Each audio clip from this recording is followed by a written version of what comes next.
Welcome to the Healthy, Wealthy, and Smart podcast. Each week, we interview the best and brightest in physical therapy, wellness, and entrepreneurship. We give you cutting-edge information you need to live your best life, healthy, wealthy, and smart.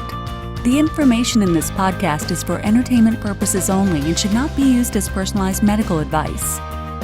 And now, here's your host, Dr. Karen Litzy. Hey everybody, welcome back to the podcast. Today's episode is brought to you by Health IQ. Health IQ uses science and data to secure lower rates on life insurance for health-conscious people like runners, cyclists, strength trainers, vegans, and hopefully the listeners of the Healthy, Wealthy, and Smart podcast. About 56% of Health IQ customers save between 4 and 33% on their life insurance. So, if you would like to save money on your life insurance to see if you qualify, get your free quote today at healthiq.com/HWS. Or you can go over to podcast.healthywealthysmart.com and click on the link on the homepage. Very easy. And you can save money on your life insurance. Who doesn't want to save money, right? Okay, today's episode. So this was actually a Facebook Live that we did a couple of weeks ago. And it is with Dr. Michael Bade. So he is an assistant professor at the University of Colorado Physical Therapy Program, board certified in orthopedics, and is a fellow in the American Academy of Orthopedic Manual Physical Therapists. He helped to create the Duke University Medical System Orthopedic Manual Therapy Fellowship and was the first graduate of that program in 2008. In 2012, he received his PhD in clinical science from the University of Colorado with an emphasis on comparative effectiveness trials in orthopedics. After graduating with his PhD, he was the director of the Regis University Orthopedic Manual Therapy Fellowship, as well as an instructor within that program. He is currently an affiliate faculty member of the Regis OMPT Fellowship Program, and in addition to his experience as a fellowship director, he has assisted with the design of several residency programs. So that's why today we are talking about fellowships versus residencies. What's the difference? What is Michael's best advice for developing a competitive application? And exploring different financial options, because we all know things cost money. Do residencies and fellowships enhance your clinical practice? And should a residency be mandated to elevate the practice of physical therapy? So we covered a lot of ground on this podcast, and I'm so happy that Michael came on. Kind of coordinates with our episode on Monday, which was all about PhDs with Jennifer Stevens-Lapsley. So if you didn't listen to that, I suggest you go back and listen to that. And it gives you some options on where to take your career. PhD, fellowship, residency, there's lots of ways to go. So a huge thanks to Michael. And again, of course, thanks to Health IQ for sponsoring today's episode. Enjoy. Welcome, everyone, to Healthy, Wealthy, and Smart Live. And today we're going to be tackling the difference between residencies and fellowship. So today I'm joined by Michael Bade. So Michael, why don't you kind of tell everyone a little bit about yourself and what you do? Yeah. Hi, Karen. It's a pleasure to be on your podcast today and really appreciate you taking the time to explore a topic that is near and dear to my heart. So currently I'm an assistant professor at the University of Colorado at Anschutz Medical Campus. And my role here is I'm primarily an educator in the DPT program as well as a researcher. And I'm heavily involved in our PhD program currently, but I've also been involved with fellowship programs and residency education. I'm the past director of Regis University's Orthopedic Manual Physical Therapy Fellowship, as well as I currently do some consulting work on several other residency programs that we're trying to bring online here in Colorado. So I think that's the short bio for me. Perfect. So very qualified to speak on this subject, right? Very happy to. Yep. All right. So, and for those of you who are on now or watching, please feel free to leave a quote or to leave your name and where you're watching from in the comments. And as we go along, if you have questions, type them in because we will try and get to all of your questions as we're going through. So hello to everyone, and just please write down where you're watching from and we'll get started. So like I said, today we're going to be talking about residency training and fellowship training. So I think the best way to start this conversation would be to talk about the differences between the two. Yeah, and that's a great question, and it's a super common one, not only from our DPT students, but many practicing clinicians. And I think it's largely because there's slight differences between the medical model and the PT model. If we think about residency and fellowship education, it's structured the same as the medical model, where residency is really meant to be a specialization within your overall profession. So for instance, in physical therapy, we have many specialty areas like pediatrics, neurology, orthopedics, women's health. There's many programs out there and specialties. Then fellowship, and so that would be residency level, is where I'm going to specialize in an area. Then subspecialization is where you come into fellowship training. And the idea is that you're already a specialist within your area, and now you're going to take kind of a deeper dive into an area within that. And so I think the easiest example for me, because I'm an orthopedic clinician, is an orthopedic manual physical therapy fellowship. The idea being that you're already a specialist in orthopedics, and now you're going to dive in and learn a little bit more about hands-on manual therapy skills. With the idea, you're going to bring that back to integrate with all your other general orthopedic knowledge. And so that's kind of the key. So specialization versus subspecialization. However, and they both involve elements of didactic and mentorship components. So there's a lot of similarities on them, as well as they're both kind of similar lengths depending upon the programs you're talking about. However, you do have some differences in terms of the types of mentoring experiences you get. So your mentors in your residency program have to at least be specialists within your area. So if you're going through an orthopedic residency, your mentor would have to be at least OCS qualified or certified, I should say. And then for fellowship training, your mentors primarily have to be certified at the subspecialization level, although there's some kind of minutia in terms of where they can come from. And then finally, I'd say there's some differences in entrance qualifications that have recently changed that some people aren't even really aware of, such that you can't just go into a fellowship program now. You actually need to have gone through a residency or passed a board certification exam. Whereas when I went through fellowship training, I went straight into fellowship training because there was no residency program in my local area. And I was able to do that because I had experience within that field of orthopedics. Got it. So, hey, Lex. So we have Lex from Utica, New York. Now, let's talk about these So let's first talk about residency programs. So sure. At your talk at CSM, one of the slides was all of the residency programs, I think, that were offered in the United States, right? And a lot of them were orthopedic. I think the majority, I think there were well over 100 orthopedic residencies. There are over 100 residencies and a lot of other of the specializations. Yeah. Now, with, let's say there's 300,000 PT students in the US, and they want to all go on a residency or a fellowship. It's obviously competitive. So what advice do you have, let's say for some students watching now, or for people who might be interested in going into residency or fellowship, what advice do you have to make their applications more appealing or competitive? Yeah, so I think that's a great question. I hear that one a lot. We have a pediatric residency program here, for instance. I know we had well over 22 applicants for one spot. So that's like a 5% acceptance rate, if you would. And then I know some of the other residency programs around the country have much higher application rates for one or two spots. So it definitely is a very competitive market. My advice, I think there's a lot of things you can do to enhance your application. So first, I like to think of networking. I think networking is probably one of the more impactful things you can do.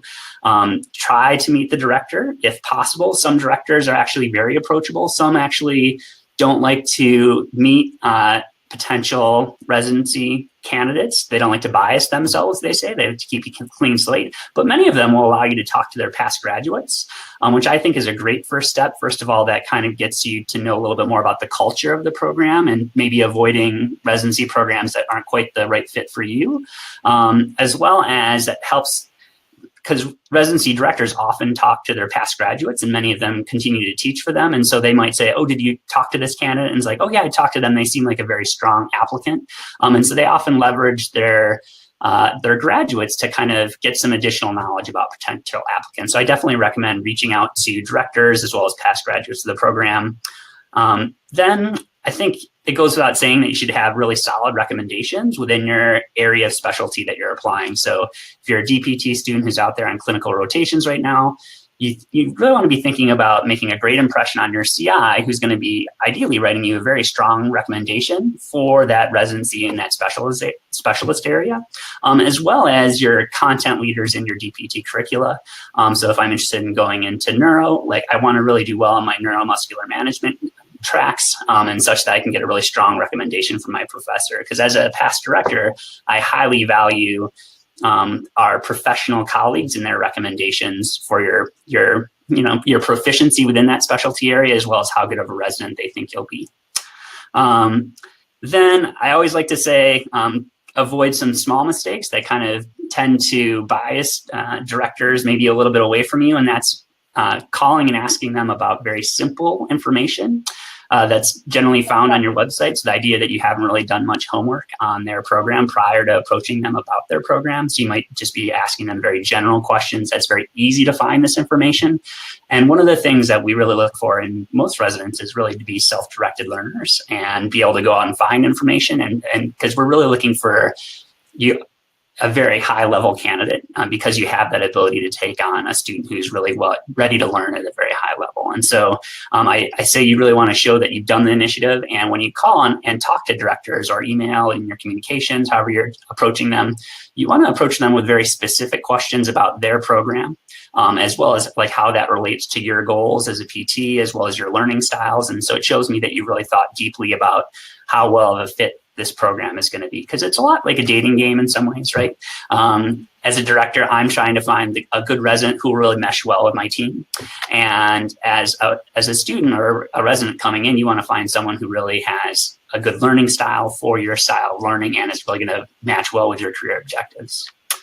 I think my last kind of competitive trick is work for your employer if you can, to kind of get in the back door, because some of these are really competitive. I know some of my past students haven't been successful in getting into some more competitive residencies, and so they took a job within that organization and worked there for a year or two, reapplied, and now they're in that residency because they have already been there working. They're well known within that organization, and it's an easy call as a director to say, I'm going to take the entity that I know and I know that's doing well and showing me for 2 years that they want to do this and they're ready for it. And so that's kind of my like backdoor trick into trying increasing your competitiveness. So got it. So basically, don't ask stupid questions to that's a good one. Fellowship directors. Like, don't ask how to apply. Like, that would probably not go down your application process.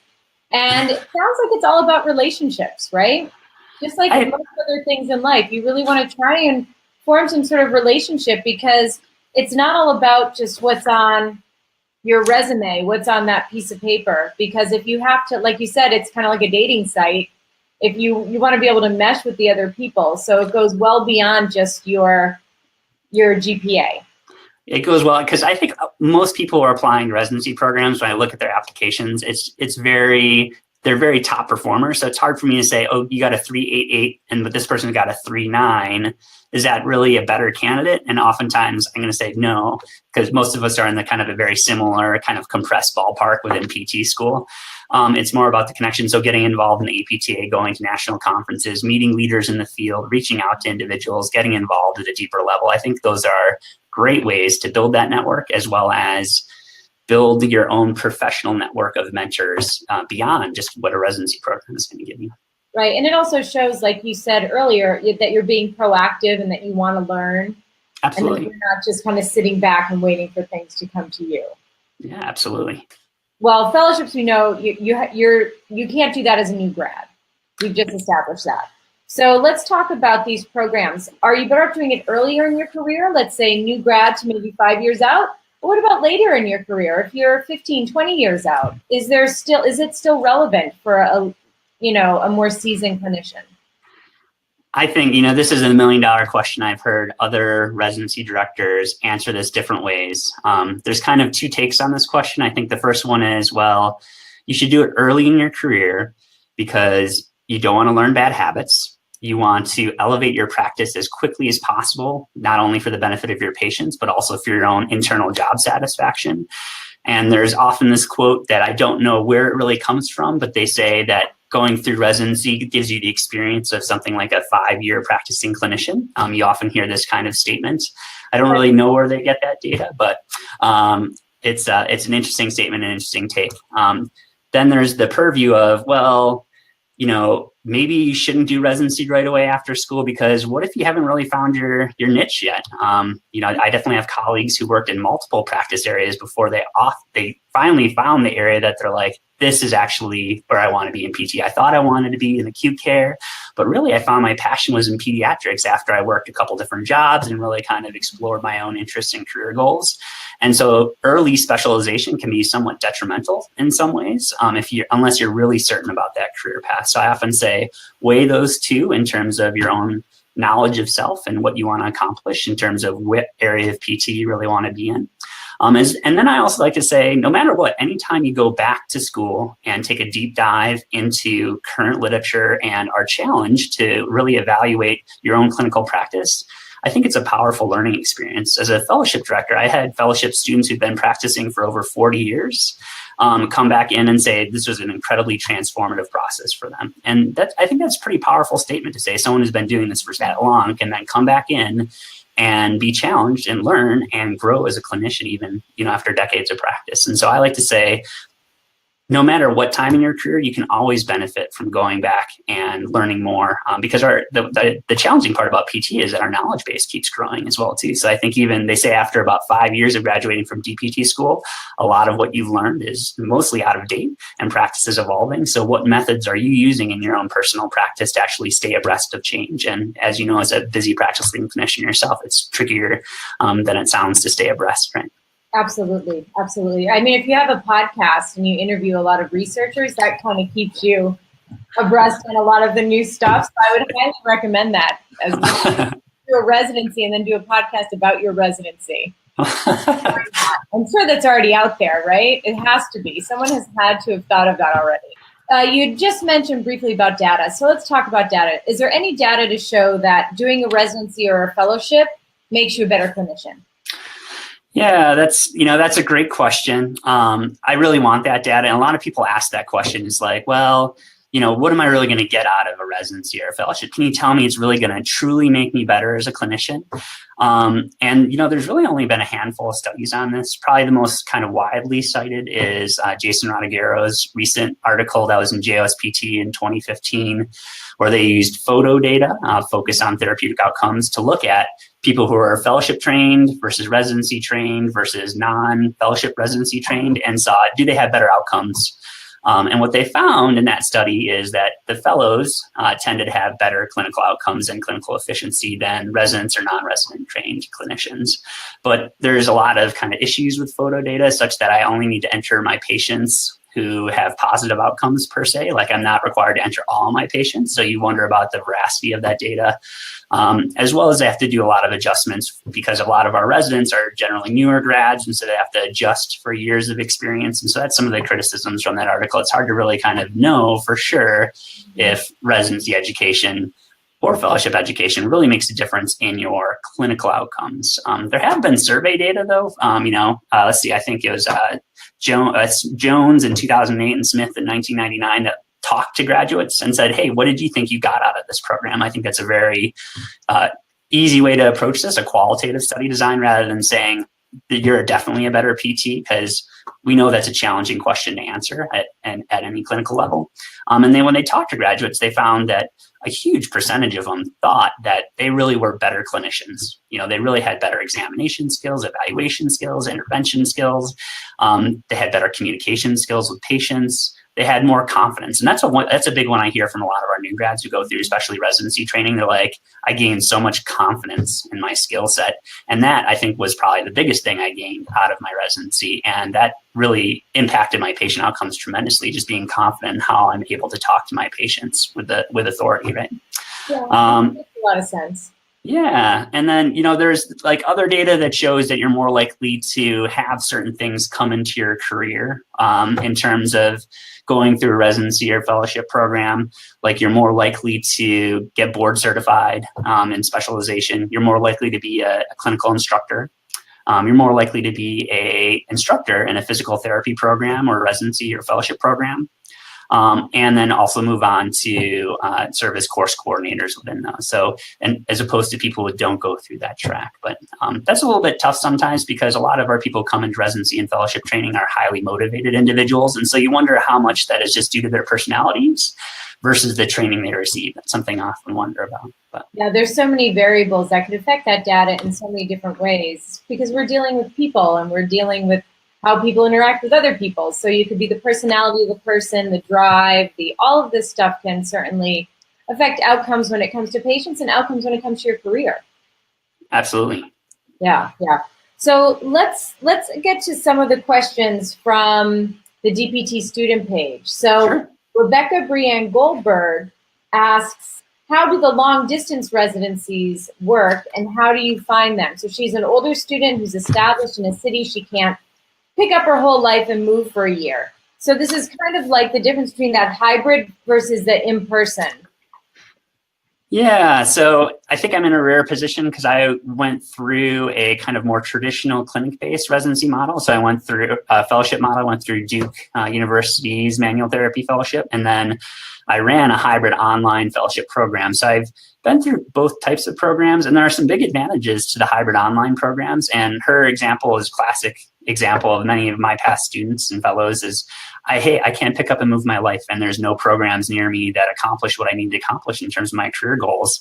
That is the perfect, as long as you're okay with the learning style of hybrid online, you're a perfect student to go into that type of program. And that's exactly why they created those types of programs is we know we don't have the capacity to run everyone through a traditional clinic-based model, as well as it's just not feasible for many people to relocate. And so in terms of finding those programs, that's a little bit trickier. I know what's tricky about it is that there's more residency programs every day. So I will never claim to have full knowledge of all residency programs. I think my last tally was it's up to 244.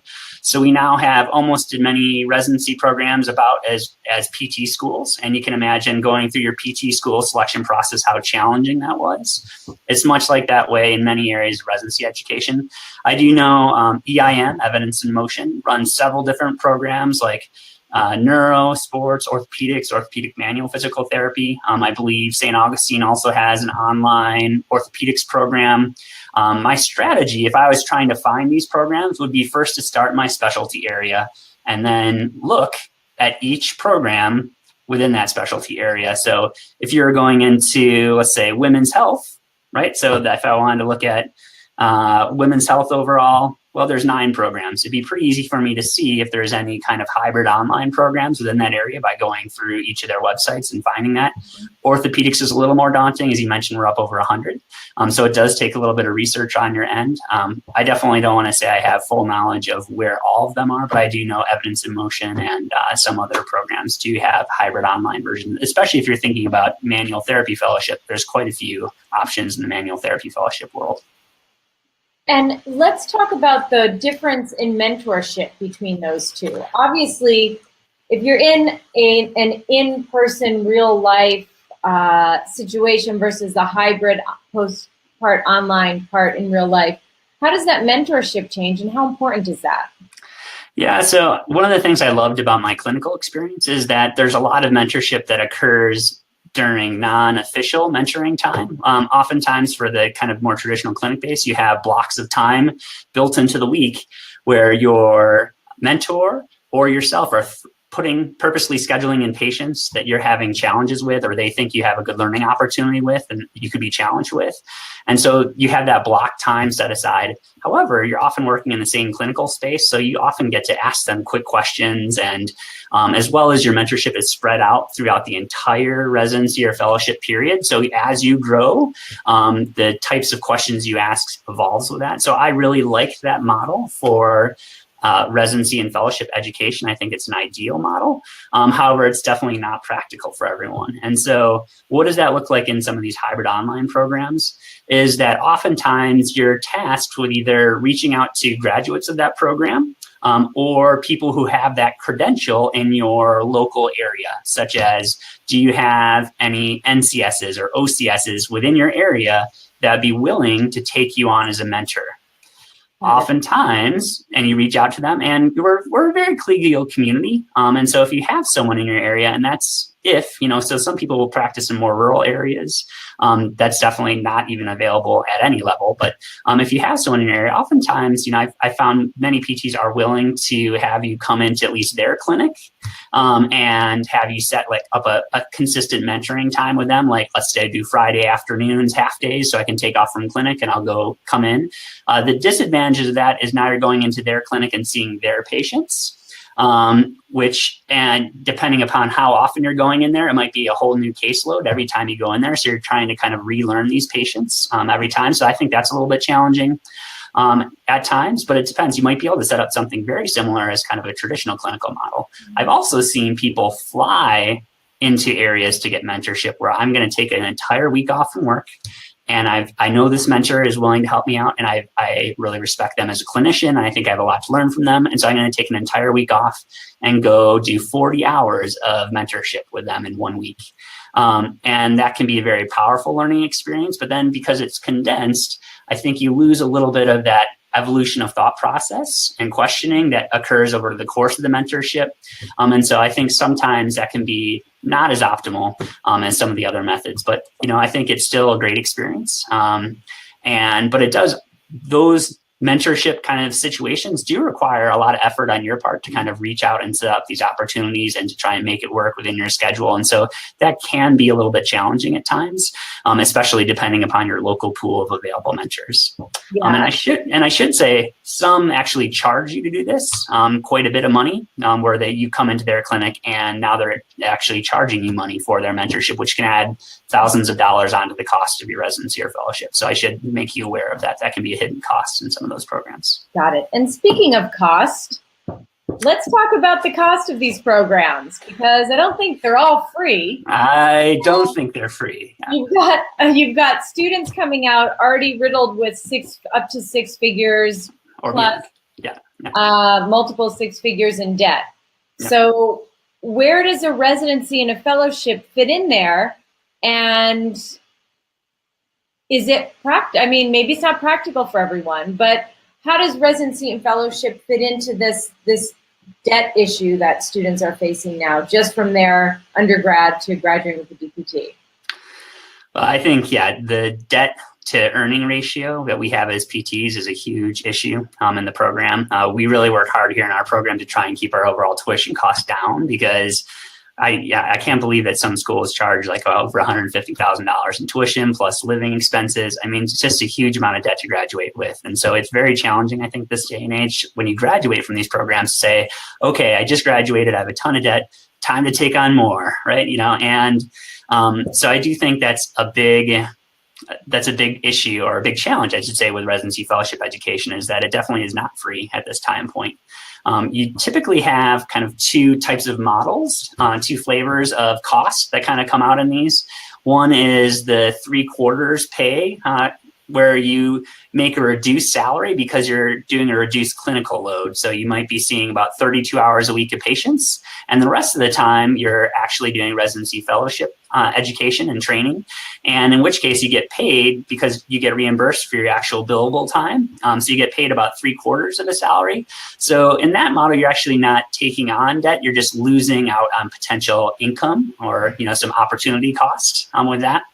And then there's the other model, which is more of a tuition-based model, where typically there you might have more of a full clinical load, but now you're paying tuition into a program. So this might be something like a hybrid online program where I do my clinical, my residency hours and education after my clinic hours. And so you're really kind of paying with kind of income or time in some ways. I think that's a very easy way to kind of boil that down. It comes from somewhere. I do see in the tuition-based models that sometimes employers are quite willing to actually use your Con Ed money towards paying for your residency and fellowship education, because they know that that can be a big value to their clinic, as well as if they know that that's a career goal of yours, that can be a great way to bring an employee that you're very interested in recruiting into your clinic is offering that as a potential that you'd be willing to pay their tuition. And so I do have many examples of past residents and fellows who've had their entire fellowship or residency paid for through that kind of model. So. Okay, so there are options. There are possibilities out there. There are possibilities, yeah. Be proactive and seek them out. Okay, so I think we already sort of asked Jenna Cantor's question was, why should I pursue a residency? And can I achieve growth without it? So I think we talked about why you should pursue residency. We covered that. But can you achieve growth without a residency? Yes. I mean, I would say absolutely. I think residencies, fellowships, they offered a structured didactic curricula, which is great, as well as structured mentorship opportunities. So those are two very powerful learning experiences. Can I create my own structured learning plan? Absolutely. Having the residency is good because you have a structured mentorship and a structured program versus a little bit of this, a little bit of that, like an a la carte menu. Yeah, the a la carte approach can sometimes, I understand the temptation towards it. Well, let me take a course over here. I've had quite a few patients, maybe in this category. I definitely want to learn more about that. The problem is a lot of these courses you go to really don't kind of go through the clinical reasoning and applied elements that I think are the most important aspects. You get a lot of techniques that you go to these courses, a lot of ideas, but really the application side is where they have to fall down because they don't really have the time to go through a lot of that oftentimes. And so I do think that's a little bit more challenging. So that's why I recommend sitting down with a mentor who you identify, hopefully through some of your professional connections and your local community connections, in terms of what would be a good learning plan for me as an individual. Like, here are my goals. Here's my self-assessed weaknesses that I see.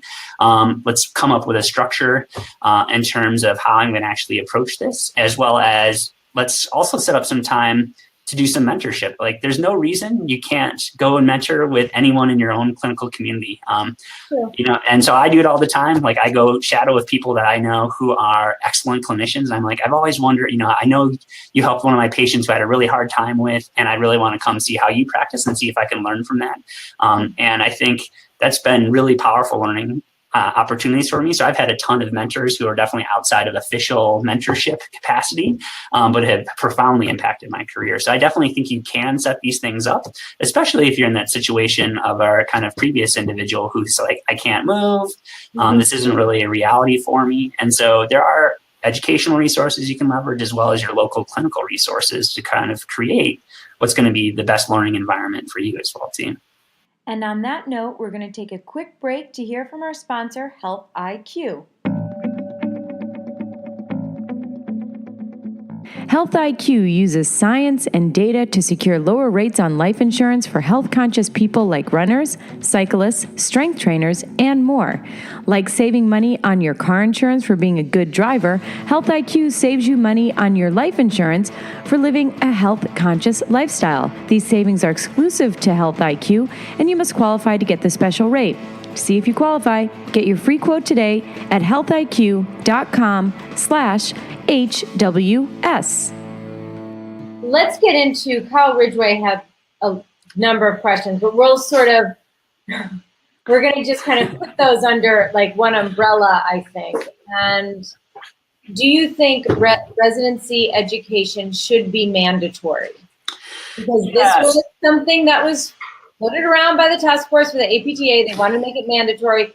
We all know the answer, what happened to the answer to that question. Should it be mandatory? The answer was no, right? Yeah. It was a big and for a lot of reasons, the cons, the biggest cons against that, would I personally love to see that? Absolutely. Would I love to see everyone in our profession practicing at a very high level, and I could have it absolute confidence that anyone, my loved ones went to go see who's a PT would deliver the best care? I would love that. Nothing more than make me happier in life. We know that it's definitely not the reality in our profession, and that's why that recommendation was made, right? Is that we have all this kind of unwarranted variation in practice. We need to kind of try and figure out a way to kind of systematize and our educational processes to really reduce that and really raise the level of education up for all clinicians, right? But we know, as you mentioned already, just the availability problem. There's 244 residency programs. That is definitely not enough, for even our graduates of our PT programs, let alone all current practicing clinicians to go into those. So availability is a huge bottleneck right now. There might be ways to reduce some of that, but it's currently a big problem. We know cost, as you mentioned, is a big factor as well.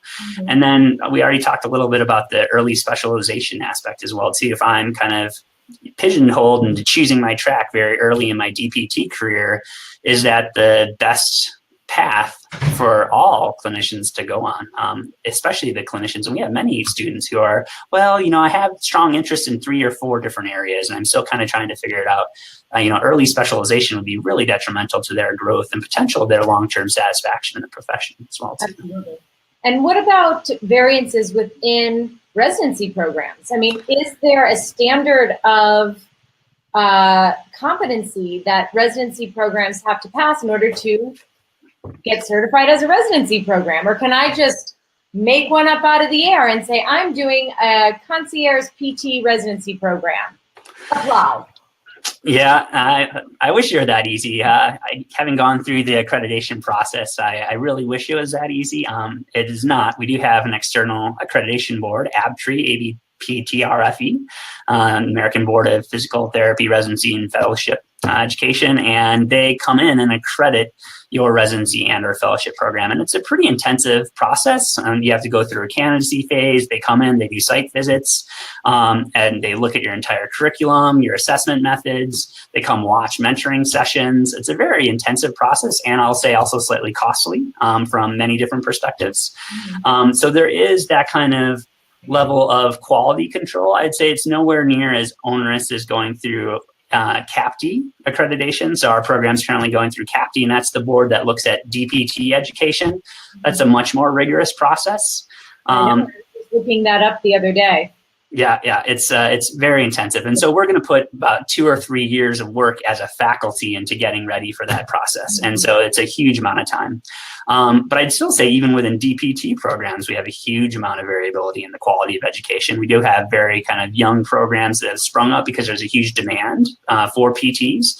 And so there's lots of people who want to take advantage of that, right? And so they're saying, hey, there's huge demand, let's open up a PT school, when they might not have the resources to actually do that in an effective manner. And so that's kind of, I think, a challenge for our profession right now. And the same thing applies in residencies. We have some small clinics that definitely do start their own residency and fellowship programs that may not have the resources to really do a good job on, especially the didactic end is where I see kind of the smaller programs tend to struggle a little bit more in the terms that they have to come up with a curriculum for the resident or fellow, as well as maintain that over time. And when you're not talking about a high volume of residents, like you might only have 1 or 2 coming through per year, how much time can you really dedicate to keeping your curriculum cutting edge? And the answer is it's really, really difficult, right? And so you do get a lot of variability in the didactic end. And then you'll get a lot of variability in the mentorship side of things. Mentors do need to have a process for evaluation within your program, and they do have to meet a minimum threshold. So I do think mentors within these programs are much better and higher quality than what we get in kind of our clinical internships in DPT education. However, there's still a huge amount of variability in the quality of those mentors across programs. And so how do we come up with methods to make sure that all residency and fellowship programs are really kind of performing at a high level? And that's definitely a current topic of debate. And there's lots of strategies that have been kind of floated around on how to do that. But it's definitely a big challenge. And so that's where I definitely say you need to do your homework on your programs in terms of if it's really going to be a good program overall, but more importantly, a good fit for you and your learning style and goals. And now kind of the opposite of that question was, let me see, I think it was Preston. Preston Collins asked, with a push towards residency and fellowship within the PT field, do you anticipate this will cause another wide variance in knowledge and training of therapists, such was the case from baccalaureate to the master's to the DPT? What are your thoughts on that? It's kind of the opposite of early specialization and getting all this training. Well, what about the people who didn't go through programs? Do you know what I mean? Yeah, no, it is the opposite, and so that's where, the argument was made, right, that this will decrease unwanted variation, right, in the overall profession, the idea being, but then you would have this kind of educational gap unless you made it like kind of, well, we're going to have phased requirements, like in the next 10 years, all PTs who are practicing have to go through this process. You could make some sort of stipulations like that. So this was never sketched out, but you could do something like that. Typically, though, if you look at other medical professions, they typically just grandfather everyone in, right? In terms of saying, okay, we're now all, and that's been talked at the DPT level as well, too. Like, it's just too confusing. We have PT, MPT, DPT. Let's just make everyone DPTs. That's been talked about before, right? And there's definitely people who feel strongly for that. And from a public marketing perspective, because that was part of Colin's question, is like, people are so confused right now when they come to PTs. It's like, well, what training do you have? Like, I'm just confused. There's all these different, like, you have 30 letters after your name. Like, what do any of them mean? The alphabet soup after your name. They're like, I have no idea. Like, I don't even know what any letters after your name mean. Like, are you qualified to give me care? Yes, I'm qualified to give you care. You know, sometimes I remember I was working with a group who were not PTs, it was sort of an entrepreneurial group. And I had something down on like a speaker one sheet that I was, you know, PT school. And they were like, does that mean you went to school part-time? That's great, yeah. They didn't even know that it meant physical therapy. So if you have PT, DPT, OCS, SCS, PTH, PT, who knows what all this stuff means? So from a consumer standpoint, if physical therapy was set up more like the medical model, like most people know, you graduate from medical school, you go on your residency, and then you're, you know, a full-fledged physician. You know what I mean? Like you're fully cooked, if you will. Yep. So is that something that you think the public would understand a little bit more about if that were part of the PT profession? I think that's definitely one of the pushes for the adoption of the medical model into PT school education, is just that it's familiar, as well as it's been shown to lead to, you know, a very high quality level of practitioner coming out. Especially, you know, as our knowledge base really continues to expand, we really struggle with trying to fit everything we can into our DPT curriculum. And every year, the biggest stressor is, what do I have to cut out of my course to make room for this awesome new information? And it just gets harder and harder, really. And so the idea that we'd have more time, and that's also something our students need. We know that if we compress it even more, they just get more stressed because it's so much to learn, right? And they just need time to practice some of these things. And so it would give us the advantage of time, standardization, familiarity from the public perspective. I think those are all huge advantages. I do like that at least we have some tools that I have seen some consumers use, like you have your find a PT function in terms of orthopedic specialists, as well as the fellow of the American Academy of Orthopedic Manual Physical Therapists has Find a Fellow. And I definitely have had patients just reach out to me and say, hey, I found you on this website search tool because I'm looking for a specialist within my area. Because I've, you know, usually these people who have more complex cases and they've been to a PT already and they haven't had success, and they've been encouraged to find someone who's more of a specialist in that area, and they kind of find their way through that pathway. But that's definitely a rare consumer that I think has that knowledge to even go to the APTA or any of these organizations and look for these things. It's pretty rare. Yeah, 100%. And now we'll sort of wind things down with an interesting question from Cody West. And we've been talking about residencies here and fellowships to a certain extent. But his question is, will fellowship training be the new norm 10 years from now? So now we talked about what you need to get into fellowship. So you need to be a specialist within your area. So if that's the norm, then does that mean everybody becomes a specialist in their area? Yeah, so I would say probably not fellowship. Yeah, mostly just from the aspect of, like, we talk about a bottleneck in residency training. Now, if we go to fellowship training, now I think we're at about 49 total, and almost all of those are in orthopedic manual physical therapy. And so clearly that will not fit the needs of many, many practicing professionals, right? And so unless there's a big boom in the next 10 years. Yeah, absolutely. And yeah, the orthopedic manual physical therapy programs can hold a lot of capacity. A lot of these do have 50 plus students in them. So at least there aren't more of your like traditional style model where you just have one or two individuals. So they do have more capacity at least, but definitely there's very few other fellowship areas that actually have more than just, you know, 2 or 3 actual programs. And so that would be a very large challenge to get us all through that. That is not very practical. Before we wrap things up, what would you say are the 2 or 3 big takeaways that you'd like people to leave from this discussion on residencies and fellowships? That's an interesting question. So, my big takeaways would be, I think first and foremost that residency and fellowship education, I think are incredible. Like I see them as investments in your overall career. And ultimately, I think that it leads to a lot of increased job satisfaction, just as your clinical skills grow. And it's a very powerful and transformative experience. And so I do highly encourage people, if they have the ability, to seek out the opportunity to do them. I do think it's worth it.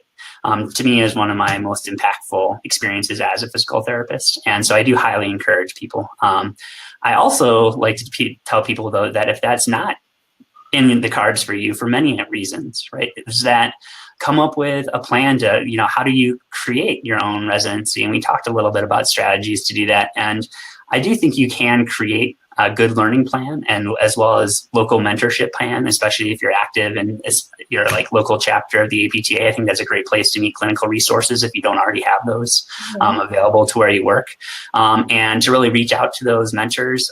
I know, like, I'm chair of the mentorship committee here in the Colorado chapter. And, one of our jobs is to try and connect those clinicians, the younger clinicians, or the clinicians maybe who have, a desire to grow their skills, and those opportunities do exist. So I do say, be a lifelong learner. That's what I would say to people, because I do think that's what it takes to be a great clinician in this day and age, especially. And so I do think there are ways of doing that are much beyond residency and fellowship, because in many ways, I think a lot of our students are like, if I don't do one now, then I'm really not going to be a good PT, and I really have to do one. They almost feel like it's a have to, as opposed to this is an investment. This is something I want to do. And I don't think it's a have to by any means. That's great. And then last question. Knowing where you are now in your life and in your career, what advice would you give to yourself as a new grad right out of physical therapy school? That's good. I love when you sprinkle. I know these questions are coming, so this is good. So what advice would I give to myself? Yeah. Yeah, that's interesting. I would say, trust yourself, believe in yourself, follow your intuition. I've always kind of followed my heart, and I think that's what I tell myself to do, even though I think when you leave PT school, that's kind of this very uncertain time. Like, can I find the right job? There's a lot of self-doubt that kind of comes in at this time, especially if it takes you a little while to find a good fit for you. But I do say, take the time to find a really good fit for you after DPT school. Don't just jump at the first thing that you see. Find a really good first job, if at all possible, with good mentorship. Already those things built in, so that you're going to grow into a good clinician, as opposed to working for a place that's really going to, burn you out from high productivity standards or poor mentorship. So try and, follow your instincts, follow your heart, and know that everything's going to be okay in the end. I think that's great advice. So, Michael, thank you so much for joining us. And sorry, everyone watching, we had obviously some technical glitches, but whatever, it happens. So thank you so much, Michael, for joining us. And I think this was answered everybody's questions on residencies and fellowships. So if you guys have any continued questions on residency and fellowships, you can put these in right underneath this video once it's up on Facebook. So, Michael, thank you so much. Thanks. Appreciate it. And everyone, thanks so much for tuning in. And I hope you all have a great rest of your evening. A huge thanks to Michael for sharing all that great information. Wasn't that amazing? And of course, thank you to our sponsor for today's episode, Health IQ. They use science and data to secure lower rates on life insurance for health-conscious people like runners, swimmers, cyclists, strength trainers, CrossFitters, you name it. So if you like saving money on your car insurance for being a good driver, Health IQ saves you money on your life insurance for living a health-conscious lifestyle. To see if you qualify, get your free quote today at healthiq.com/HWS or head over to podcast.healthywealthysmart.com. Click on the Health IQ link on our homepage and start saving money on your life insurance. So everybody, thanks for listening to today's episode. Have a great weekend and stay healthy, wealthy, and smart. Thank you for listening, and please subscribe to the podcast at podcast.healthywealthysmart.com. And don't forget to follow us on social media.